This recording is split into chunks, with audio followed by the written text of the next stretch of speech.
पहली बात तो ये है कि उम्र चीफ जस्टिस बंदियाल साहब ने जब ये फैसला दिया था, कोई जाती उनका फैसला नहीं था, ये सुप्रीम कोर्ट की एक बेंच का डिवीजन, एक बेंच था, 3 मेंबर बेंच का फैसला था। तो गनी सुप्रीम कोर्ट नंबर 1। नंबर 2 ये है कि जनाब ये केयर टेकर गवर्नमेंट का मैंडेट में आता ही नहीं है। केयर टेकर गवर्नमेंट का मैंडेट तो है इलेक्शन और ये तमाम बाकी दूसरे मामला, वो किधर से एक पिछली जो पीडीएम की पार्लियामेंट के जो कानून है उसको क्यों डिफेंड करने निकल आई है। और जबकि ये बात सामने है कि और बंदियाल साहब ने वो लिस्ट ऑफ बेनिफिशियरी भी मंगाई थी कि जनाब हमें बताया जाए कि इस कानून के बाद कौन कौन लोग हैं वो अशराफिया, वो मुल्जिमान जिनके केसेस जो है वो विड्रॉ हुए या क्लोज किए गए हैं, इंक्वायरीज, इन्वेस्टिगेशन वगैरह वगैरह, और कब से कितनी पता नहीं दर्जनों के हिसाब से कितने लोग हैं। और काफी लोग थे जो पार्लियामेंट में बैठे हुए थे जिन्होंने कानून पास किया था, और उस वक्त बिल्कुल लोगों ने कहा था ये मेलाफाइड कानून है और लिहाजा सुप्रीम कोर्ट का फैसला ठीक था।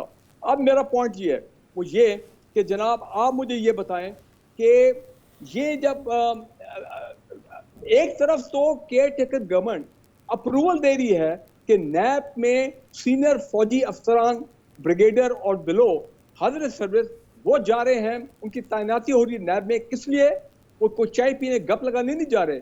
मेरी नजर में इस कानून के बाद जो केसेस खुले हैं हाई लेवल केसेस, जाहिर बात है उनको मौजूदा नैब के निज़ाम को चाहिए लोग, और बिल्कुल फौजी, इस पर आप इतराज कर सकते हैं कोई, लेकिन वो रीइंफोर्स करने जा रहे हैं, वो बूस्ट करने जा रहे हैं नैब के एंटी करप्शन एफर्ट जो आने वाले दिनों में, हफ्ते में।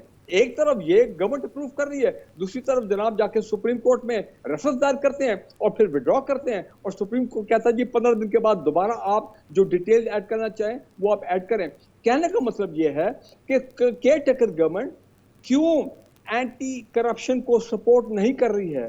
केयर टेकर गवर्नमेंट का ये फैसला क्यों एक प्रो करप्शन के तौर पे देखा जाएगा। बड़े सवाल जन्म ले रहे हैं आपके इस सवाल से फारूक साहब। मैं आपको बता रहा हूँ, ये देखें, आप मैं वो बात कह दूंगा तो फिर वो फिर आप एक और कहेंगे जी ये क्या। नहीं, मेरा ख्याल है आपको इजाजत है, आप कह सकते हैं। मैंने अखबार में पढ़ा है कि गालिबन इलेक्शन कमीशन को कोई गया है, कोई पिटीशन रेफरेंस जो भी आप कहें, कि जनाब इस केयर टेकर गवर्नमेंट में कुछ ऐसे लोग हैं जो कि मादी में जिनके ऊपर नैब के केसेस थे और वो केसेस खत्म हो गए, जो भी अलग बात है।